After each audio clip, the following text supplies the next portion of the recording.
वाला हूँ। मुझे भी एक ना एक दिन जाना है, लेकिन ये काम तो चलता रहना चाहिए। इसलिए मैंने जाने से पहले ही मायावती को अपना उत्तराधिकारी बनाया। माननीय कांशी राम जी ने जो जिम्मेदारी मुझे दी है और उन्होंने जो मुझे अपना उत्तराधिकारी घोषित किया है, मैं उनको विश्वास दिलाना चाहती हूँ कि मैं अपनी जिम्मेदारी को ईमानदारी और निष्ठा से निभाऊंगी।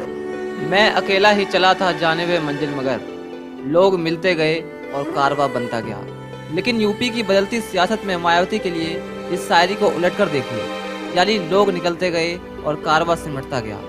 बहुजन समाज पार्टी में सेकंड लाइन लीडरशिप वाले नेता एक एक करके पार्टी छोड़ गए या तो उन्हें निकाल दिया गया। अब सिर्फ सतीश चंद्र मिश्रा ही मायावती के बाद बड़े नेता बचे हैं। वह राष्ट्रीय महासचिव और राज्यसभा के सांसद हैं। उनका दखल राष्ट्रीय राजनीति में होता है। लेकिन बसपा में दूसरी लाइन की बड़ी जमात शुरू से ही नहीं बन पा रही है।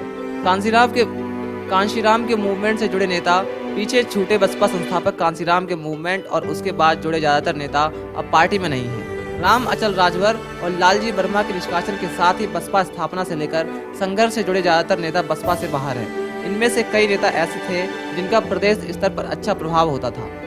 मायावती के बढ़ते प्रभाव के बाद एक एक नेता बाहर हो गए हैं। शुरुआत के दिनों से देखें तो राज बहादुर R.K. चौधरी, नसीमुद्दीन सिद्दीकी, स्वामी प्रसाद मौर्य, दद्दू प्रसाद, दीनानाथ भास्कर, सोनेलाल पटेल, रामवीर उपाध्याय, जुगल किशोर, ब्रजेश जयवीर सिंह, राम अचल राजभर, लालजी वर्मा, इंद्रजीत सरोज जैसे नेताओं की लंबी चौड़ी सूची है। यह बसपा में दूसरी लाइन के बड़े नेता हुआ करते थे। यह वे लोग हैं जो समाज में बसपा मूवमेंट को आगे बढ़ाने का काम करते थे। लेकिन आज यह लोग पार्टी में नहीं हैं और इनमें से कुछ दूसरी पार्टी में स्थापित होकर बड़े पदों पर हैं। वरिष्ठ राजनीतिक विश्लेषक रतनमणि लाल कहते हैं, बसपा जब से बनी है उसके एक साल बाद ही जिनको शुरुआत में मायावती ने सिपा हलासकार बनाया था, उसमें राज बहादुर और R.K. चौधरी बहुत विश्वास पात्र थे। यह लोग बसपा मिशन को आगे बढ़ाने में लगे थे। लोग इनकी बात सुनते थे। यह लोग ऐसे थे जिन्होंने बसपा की जड़ों से लोगों को जोड़ा था।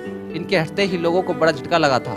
इस पार्टी में जितने भी लोग ऊपर चढ़े हैं उनको तुरंत पार्टी से बाहर किया जाता है। 2012 के पहले वाली सरकार के जितने मंत्री थे वह बाहर हो गए, चाहे बाबू सिंह कुशवाहा हो, चाहे नसीमुद्दीन सिद्दीकी हो या स्वामी प्रसाद मौर्य हो।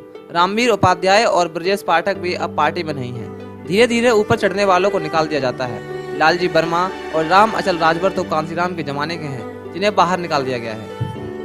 कांग्रेस नेता और राजनीतिक विश्लेषक डॉक्टर मधुकर सिंह कहते हैं, मायावती का राजनीतिक धोखे का पुराना इतिहास है। उन्होंने अब तक जितनी भी पार्टियों के साथ गठबंधन किया, किसी के साथ उनका अलायंस सफल नहीं रहा। इसके अलावा मायावती जल्दी किसी पर भरोसा नहीं करती हैं। इसलिए कांशीराम के समय के मिशन से निकले लोग या तो निकाले जा रहे हैं या खुद पार्टी छोड़ रहे हैं। यह कहीं न कहीं उनकी राजनीतिक अपिकरता को दर्शाता है। 2022 के विधानसभा चुनाव से पहले बसपा के लिए राह कठिन हो सकती है।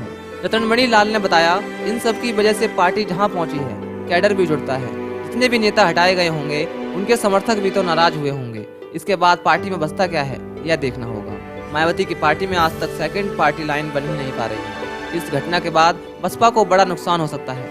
मायावती के लिए अब निर्णायक मोड़ आ गया है। वह किसके दम पर पार्टी चलाएंगी, हो सकता है आने वाले समय में नए चेहरे को शामिल करें। नई लीडरशिप पर भी मायावती की नजर होगी, जिसमें मुस्लिम की भूमिका के अलावा सवर्ण हो, सतीश मिश्रा की भूमिका भी हो, कुछ और जातियां जो कि सपा में असहज होने के कारण इनके साथ जुड़े। संभव है मायावती किसी नई जगह की तलाश कर रही हो। SRE न्यूज़ की इस खास रिपोर्ट को शेयर कीजिए और चैनल को सब्सक्राइब जरूर कीजिए। धन्यवाद।